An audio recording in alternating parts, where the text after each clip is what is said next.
Heto na naman ako! Okay, ang gagawin natin is gagamitin natin itong mga brush na aking pinagbibili. Actually, hindi ko sila alam paano gamitin, pero itatry na. May isa-isahin ko, ito alam ko ito. Pwede siya pang kilay, panglagay sa ganyan or something.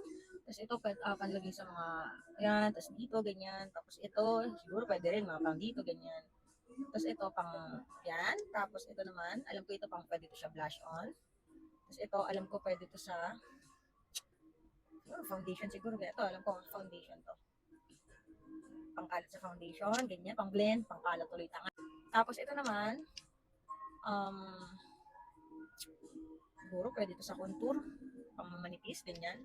Tapos ito, alam ko ano, pwede siya pang powder, pwede rin siyang pang foundation liquid. So, let's start. Actually, wala akong foundation. Ang gagawin ko lang is tint, kilay, and fake mata. Okay, so mag-i-start ako sa kilay. Ang gagamitin ko is Focalure or Focalure. Hindi ko alam ang basa. Tapos maglalagay tayo ng medyo dark na siya kasi ano tayo, ang tawag dito is eyebrow gel. Dark na siya gawa nga ng pag nagkikilay ako is pinapatungo ko siya. Siyempre, binabalik ko yung pinaka-applicator niya sa loob. So, let's start. Okay, ang shade ko palang gamit is GR01. Yan, GR01. Kulay gray siya. So, let's go. Bilang.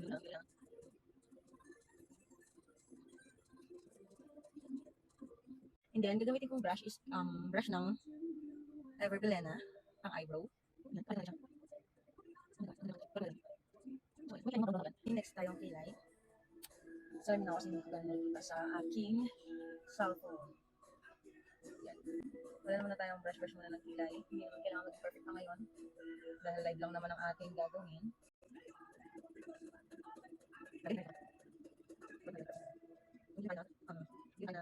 Yan. Bali, dapat magaganto ako.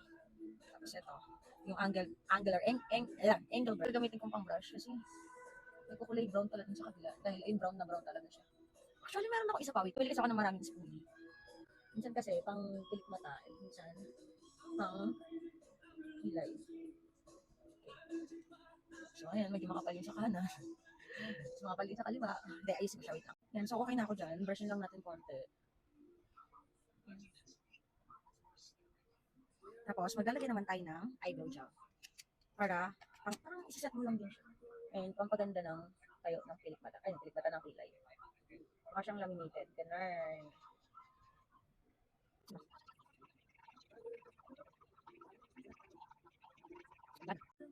And then, meron kasi akong biniling eyebrow from BYS.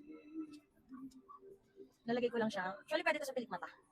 Kasi serum na rin siya. So, lalagay ko na lang din. Umpis na lang din kasi ang aking pilik mata. Gawa nga ng eyelash extension. Ang ganda kasi ng eyelash extension. Nakaka-addict. Makahanap-hanapin mo yung haba, yung ganda. Kaya lang kasi, yun nga, ang disadvantage ng may eyelash extension guys, makati siya pag sumagal. Tapos, naglalaglagan, ganyan. Kung saan naman siya nalalaglag. Tapos, kasama minsan yung pilik mata mo. Although hindi mo siya hinihilang, may pagkakataon na sumasama sa pilik mata mo.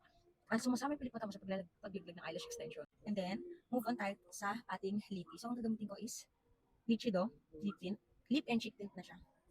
Pero kasi pagpapatumpatong ko siya. Ayan. Tapos, lagyan na tayo ng konti. Tapos, blend. Kailangan ko siyang i-blend agad kasi matutuyo. Pero gagamitan ko siya ng brush. Pero ito na lang. Para lang ma-blend siya ng maayos. Bakit kasi iwan yung tip ng nakaganto lang. Parang magkakaroon ka ng pasa. Tanga ng asim ng amoy. Okay lang yan. Hindi naman sensitive balat ko sa di ba? Nawala. Papatong naman tayo ng isa pa. Sa lip din natin. Baliktad gag. Ito naman is from Careline. Serum water tint din siya. Pampaset lang din. Ganyan. So, konti lang dito. Alat. Konti lang din. Alat. Ganyan. Tapos, para sa blend siya ng mas okay. Ibig natin yung brush. Actually, ganda sa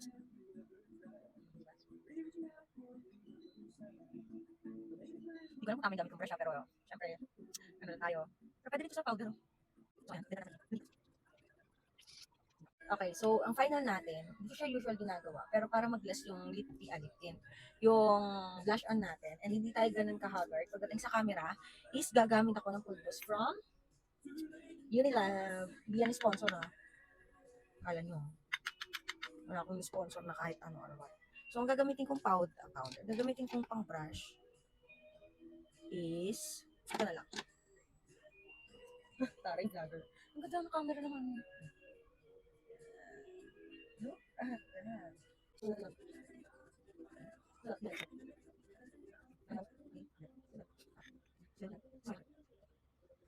Yung ibang brush di pa natin magagamit gawa nga ng wala tayong proper materials ng makeup. So, yun lang.